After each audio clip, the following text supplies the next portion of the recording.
আলহামদুলিল্লাহ সুম্মা আলহামদুলিল্লাহ। এত প্রফুল্ল হয়ে শুকরিয়া আদায় করছি এই জন্য যে জনগণ বা ছাত্র জনতা যে আন্দোলন করেছে তার ফলাফল তারা হাতে নাতে পেয়েছে। আওয়ামী লীগ নিষিদ্ধ হওয়ার খুশিতে আওয়ামী লীগের সমস্ত, আসলে আওয়ামী লীগ নিষিদ্ধ না, আওয়ামী লীগের কার্যক্রমগুলো নিষিদ্ধ হওয়ার কারণে সারা বাংলাদেশের মানুষ আজকে খুশিতে উৎফুল্ল। প্রত্যেকটি রাজনৈতিক দলের সদস্যরা তারা আনন্দ করতেছে যে আওয়ামী লীগ যে গর্হিত অপরাধগুলি করেছে সেই অপরাধগুলির বিচার যেন বাংলার মাটিতে হয়। ছাত্র জনতার আরও একটি দাবি রয়েছে যে এই বিচারের একটা রোড ম্যাপ, যে বিচার কোন প্রক্রিয়ায় তাদের বিচারটা করা হবে, এই গণহত্যার বিচার, হাজার হাজার ভাইদেরকে যে শহীদ করেছে এই আওয়ামী লীগ ফ্যাসিস্ট, এদের বিচারের রোড ম্যাপটা কী হবে। এই ছাত্র জনতা একটা রোড ম্যাপ চায় যে এদের বিচারের প্রক্রিয়াটা কী হবে, এটা যেন ছাত্র জনতা জানতে পারে। শুধু তাদের কার্যক্রমগুলি নিষিদ্ধ করলেই শুধু হবে না, তাদের কার্যক্রমগুলো এমনভাবে নিষিদ্ধ করতে হবে এবং ভবিষ্যতেও যেন এমন কোনো স্বৈরাচারী বা ফ্যাসিস্ট এরকম ফ্যাসিজমের জন্ম দেওয়ার আগে যেন 100 বার ভাবে যে আমাদের পরিণতি কী হবে। আমরা অত্যন্ত দুঃখ ও পরিতাপের সঙ্গে বলতে হচ্ছে যে ফ্যাসিস্ট আওয়ামী লীগের যে কার্যক্রমগুলোর জন্য নিষিদ্ধ হয়েছে বা ফ্যাসিস্ট আওয়ামী লীগের জামানায় যে কাজগুলি করেছে, যে সমস্ত অন্য রাজনৈতিক দল যারা আওয়ামী লীগ পতনের পর মুকুটবিহীন সম্রাটের মতন যারা ক্ষমতার মসনদে যেন বসে আছে, ওই সমস্ত দলগুলোর কার্যক্রম দেখে একেবারে ফ্যাসিস্ট আওয়ামী লীগের কার্যক্রমের সঙ্গে হুবহু মিলে যাচ্ছে। এটা সংক্রমক ব্যাধির মতন, সোয়াসে রোগের মতন, যেন আওয়ামী লীগের যে দোষ ত্রুটিগুলো ছিল সেই দোষ ত্রুটিগুলো যেন সংক্রমিত হয়ে এই সমস্ত মুকুটবিহীন সম্রাটদের মাথায় এসে পড়েছে। ছাত্রলীগের যে কার্যক্রমগুলো, উল্টোপাল্টা কার্যক্রমগুলো যেগুলো ছিল, অস্ত্রবাজি, টেন্ডারবাজি, চাঁদাবাজি, খুন, ধর্ষণ, রাহাজানি, আমাদের অন্য রাজনৈতিক দলের যে সমস্ত ছাত্র সংগঠন আছে তাদের কার্যক্রম বা তাদের কাজকর্ম দেখলে বোঝা যাচ্ছে যেন হুবহু ছাত্রলীগের ওই রোগগুলোই সংক্রমিত হয়ে সোয়াসে হয়ে তাদের সোয়া লেগে যেন এই সমস্ত অন্য ছাত্র সংগঠনের ভিতরে চলে এসেছে। যুবলীগের রোগগুলো যেন অন্য যে সমস্ত যুব সংগঠন আছে তাদের ভিতরে চলে এসেছে। এর জন্য যে সমস্ত কার্যক্রমের কারণে আওয়ামী লীগের সমস্ত কার্যক্রম আজকে নিষিদ্ধ হলো, বা যে সমস্ত কাজগুলো করার কারণে সমস্ত আওয়ামী লীগের উপরে বাংলাদেশের আপামর জনতার একটা ক্ষোভ, একটা ঘৃণা, একটা রাগ, মানুষ ছিছি করে। এমনকি এই সংগঠনের কেউ যদি মারাও যায় তো গানও তো বাহির হয়েছে যে তুমি মরলে মানুষ আলহামদুলিল্লাহ বলে। 5 আগস্টের আগে এ সমস্ত গান, কবিতা বা এই সমস্ত ফেসবুকে লেখালেখি, ছাত্রলীগ মরলে মানুষ আলহামদুলিল্লাহ বলতো, যুবলীগ মরলে মানুষ আলহামদুলিল্লাহ বলতো, আওয়ামী লীগ মরলে আলহামদুলিল্লাহ বলতো।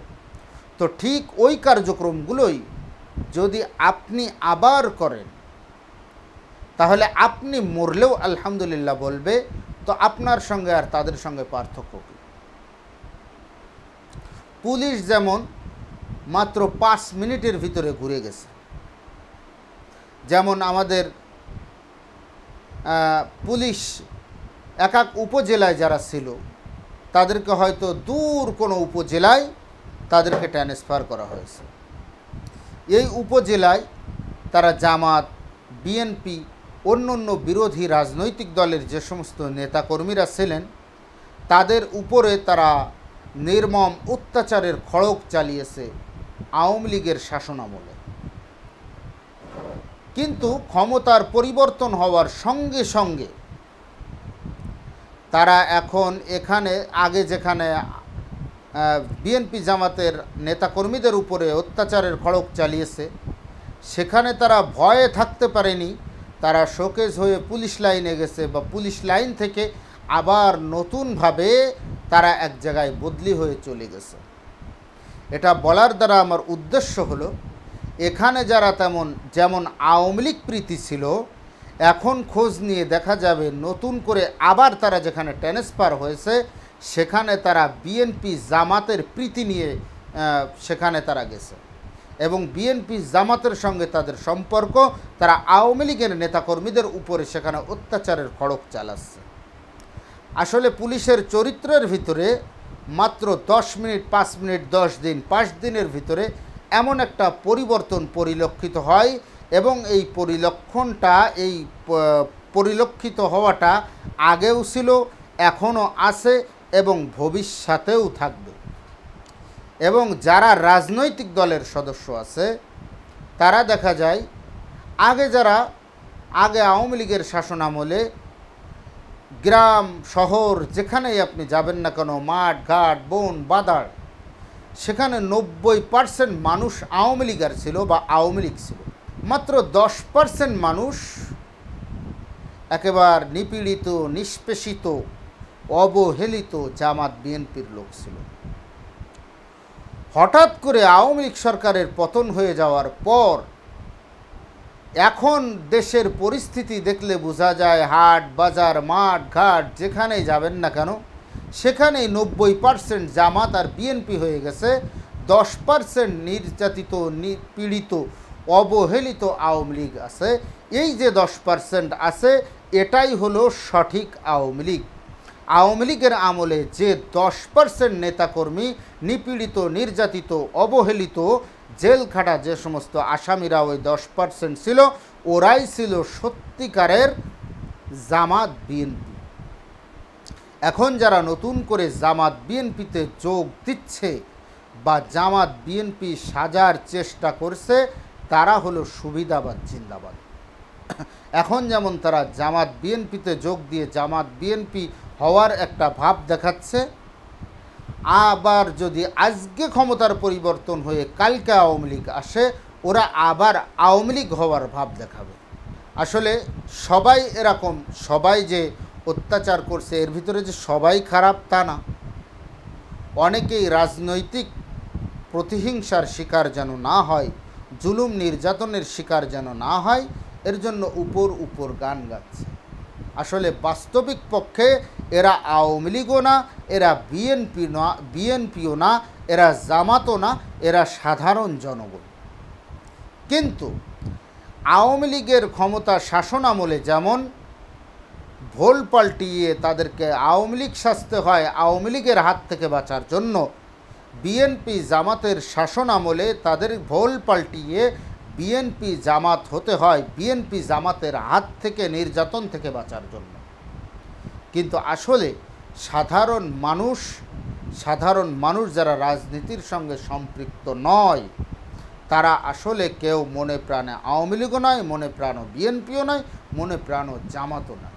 আসলে সাধারণ মানুষ চায় শান্তি, দেশ যেন স্থিতিশীল থাকে, তাদের সমস্ত নিত্য পণ্য যেন তাদের ক্রয় ক্ষমতার ভিতরে থাকে, তাদের শিক্ষা, চিকিৎসা, অন্ন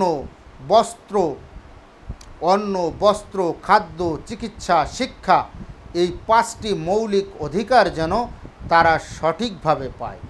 অন্ন, বস্ত্র, খাদ্য, শিক্ষা, চিকিৎসা, এই 5টি মৌলিক জিনিস যেন তারা সঠিকভাবে পায় এবং যে সরকারই থাকুক না কেন এটা যেন জনগণের জন্য সঠিকভাবে বাস্তবায়ন করে, এটাই হলো সাধারণ জনগণের চাওয়া পাওয়া থাকে। আর নেতাকর্মীদের চাওয়া পাওয়া থাকে, যারা আওয়ামী লীগের নেতাকর্মী তারা চিন্তা করে আওয়ামী লীগ যখন আসে তখন জম খাওয়া খাবো, বিএনপি জামাত আসলে বনে জঙ্গলে পালিয়ে বেড়াবো। যারা বিএনপি জামাত করে, এরা চিন্তা করে বিএনপি জামাত যখন ক্ষমতায় আসবে তখন আমরা জম খাওয়া খাবো, আর আওয়ামী লীগ যখন আসবে তখন বনে জঙ্গলে পালিয়ে বেড়াবো। তারা তাদের জীবনের জন্য ডিসাইড করেই নিয়েছে। এখন আমাদের শান্তি, আমরা যখন বিরোধী দলে চলে যাব তখন অশান্তি। ওরাও ডিসাইড করে নিয়েছে এখন আমাদের শান্তি, বিরোধী দলে চলে গেলে অশান্তি। সাধারণ জনগণ চিন্তা করে যে আমরা বিরোধী দল আসুক, সরকার দল আসুক, আওয়ামী লীগ আসুক, জামাত আসুক, বিএনপি আসুক, জাতীয় পার্টি আসুক, যেই আসুক না কেন, আমরা যেন আমাদের 5টি ন্যায্য অধিকার, মৌলিক অধিকার আমরা যেন সঠিকভাবে পাই, আমাদের পরে যেন কোনো অত্যাচারীর অত্যাচার আমাদের উপরে প্রয়োগ না হয়, অত্যাচারের খড়গ যেন আমাদের উপরে না চলে, এটাই হলো সাধারণ জনগণের চাওয়া। এর জন্য পরিশেষে আমি বলতে চাই, যে সমস্ত অপরাধের কারণে, যে সমস্ত অপরাধ সংগঠিত হওয়ার কারণে আওয়ামী লীগের সমস্ত কার্যক্রম নিষিদ্ধ হয়ে গেল, আমার বিএনপির ভাইরা, জামাতের ভাইরা, জাতীয় পার্টির ভাইরা, এনসিপির ভাইরা, ইসলামী আন্দোলন ভাইরা, অন্য অন্য যত রাজনৈতিক দল আছেন সবার কাছে আমি অনুরোধ জানাবো, আপনারাও ফ্যাসিস্ট আওয়ামী লীগের উত্থান পতনের দিকে তাকিয়ে আপনারাও এর থেকে শিক্ষা গ্রহণ করে যেন আপনাদের নিজের জীবনটাকে সুন্দর করতে পারেন এবং দেশের জন্য সেবামূলক রাজনীতি যারা করতেছেন, দেশের জন্য যেন, দেশের জনগণের জন্য যেন কাজ করতে পারেন, এর দিকে তাকিয়ে আপনারাও যেন জালেমের খাতায় নাম লেখায়েন না, এর জন্য আপনাদের কাছে আবেদন জানাই। আজকে যেমন আওয়ামী লীগের কার্যক্রম নিষিদ্ধ হলো, এমন যেন না হয় যে সামনে আপনাদের কার্যক্রম নিষিদ্ধ করার জন্য আবার আমাদেরকে আন্দোলনে নামতে হয়। ছাত্র আন্দোলন কত শক্ত জিনিস, ছাত্র আন্দোলন কি পারে এটা কিন্তু ছাত্ররা দেখিয়ে দিয়েছে যুগে যুগে। এরশাদের পতন হয়েছে ছাত্র আন্দোলনের কারণে, শেখ হাসিনার পতন হলো ছাত্র আন্দোলনের কারণে। 1971 সালের যুদ্ধে পাকিস্তান যে বাংলাদেশের থেকে লেজ গুটিয়ে পালিয়ে গেল, এটা আমাদের কারো করুণা বা কারো সাহায্যের কারণে নয়। সর্বপ্রথম 1952 ভাষা আন্দোলনের মাধ্যমে এই আন্দোলনের সূচনা হয়। সেটা এই আন্দোলনের 1952 সালে সূচনা হয়ে 1971 সালে এই আন্দোলনটা পরিপূর্ণভাবে বিস্ফোরক রূপ নেয় এবং বাংলাদেশকে একটি স্বাধীন সার্বভৌম রাষ্ট্র হিসেবে স্বীকৃতি দিতে এই বাংলার ছাত্ররা, বাংলার জনগণেরা, বাংলার আপামর জনতা এটা বাধ্য করে এবং সমস্ত বিশ্ব তাদেরকে স্বীকৃতি দেয় এবং বাংলাদেশ আজকে মাথা উঁচু করে দাঁড়িয়ে আছে একটি স্বাধীন সার্বভৌম রাষ্ট্র হিসেবে। পরবর্তীতে স্বাধীনতার পরে এরশাদ সরকার স্বৈরাচারী হলো, ছাত্ররাই শিক্ষা দিল। 2024-এ শেখ হাসিনা স্বৈরাচারী হলো, ছাত্ররাই তাদেরকে শিক্ষা দিল। ভবিষ্যতে আবার যদি কোনো স্বৈরাচার বা ফ্যাসিস্ট বা ফ্যাসিজম প্রতিষ্ঠা করার জন্য আবার কোনো দল বা আবার কোনো জাতি বা আবার কোনো গোষ্ঠী এমন যদি প্রচেষ্টায় লিপ্ত হয়, তাহলে ছাত্ররা আবার শক্ত হাতে সেটা দমন করবে এবং ছাত্ররা ভূমিকা নিয়েই আবার সেই ফ্যাসিস্টের পতন করবে এবং সেই ইতিহাসে যেমন আওয়ামী লীগের নাম বলার জন্য ইতিহাসে কেউ থাকবে না, তেমনভাবে ভবিষ্যতেও যদি কেউ ফ্যাসিস্ট হয়, সেই ফ্যাসিস্টের নাম বলার জন্য ভবিষ্যতে ইনশাআল্লাহ কেউ থাকবে না। এটা মুসলমানের দেশ, এখানে ইসলাম নিয়ে বা মুসলমানকে নিয়ে ষড়যন্ত্র করে কেউ টিকে থাকতে পারেনি, পারতেছে না এবং ভবিষ্যতেও পারবে না। আমরা হয়তো অনেকে মনে করতেছি যে আওয়ামী লীগ যেহেতু আর ফিরবে না, সেহেতু ক্ষমতাটা আমাদের, আমরা ক্ষমতাটা পেয়ে গেছি। আল্লাহ তাআলা বলতেছেন, তুতিল মুলকা মান তাশা ওয়া তানজিউল মুলকা মান তাশা। যাকে ইচ্ছা ক্ষমতা দেই, যাকে ইচ্ছা যার থেকে ইচ্ছা ক্ষমতা ছিনায় নেই। তুমি এখন আওয়ামী লীগ এক সময় মনে করতো বাংলাদেশের 90-95% মানুষ তাদের সাথে আছে, তাদেরকে কে কী করবে, কিন্তু আসলে সাথে তো তাদের ছিল না। তাদের সাথে ছিল মাত্র হাতে গোনা 20-25% মানুষ। মনে রাখবেন, আপনারা যারা এখন মনে করতেছেন আপনাদের পিছনে 90% মানুষের সমর্থন আছে, আপনাদেরও মাত্র 20-25% সমর্থন আছে। আর যে 50% আরও থেকে গেল, 20-25% আওয়ামী লীগ, 20-25% আপনাদের, এবং আর যে 50% থেকে গেল, এই 50% মানুষ হলো 25% সমস্ত রাজনৈতিক দলের সমর্থক এবং 25% সাধারণ মানুষ। এই সাধারণ 25% যেদিকে যায় তাদের পাল্লাটা ভারী হয়। এই সাধারণ 25% যার পক্ষ থেকে সরে যায় সে ধ্বংস হয়ে যায়। আওয়ামী লীগের পিছন থেকে সাধারণ 25% ছিল, আওয়ামী লীগের 25 আর সাধারণ 25 মোট 50 হয়ে তাদের ক্ষমতাটা এসেছিল, তারা ক্ষমতায় এসেছিল বা তারা ক্ষমতায় প্রতিষ্ঠিত হয়েছিল। পরবর্তীতে তারা জোর করে আরও 2 টার্ম থেকেছে।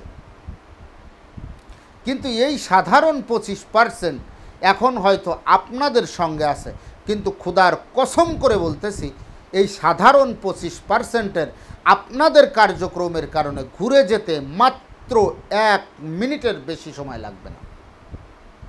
এর জন্য আপনারা সাবধান। আপনারা মনে করতেছেন ক্ষমতা হয়তো পেয়েই গেছেন, নাম বলেই দিয়ে আপনারা বিএনপিরা মনে করতেছেন যেন ক্ষমতা আপনাদের বাবার মালিকানা, আপনার ক্ষমতাটা পেয়েই গেছেন। আপনাদের মাননীয় ভারপ্রাপ্ত চেয়ারম্যান জনাব তারেক রহমান সাহেব সবসময় বলতেছে নির্বাচন রাজনীতি অনেক কঠিন জিনিস। আমরাও বলতেছি নির্বাচন রাজনীতি অনেক কঠিন জিনিস।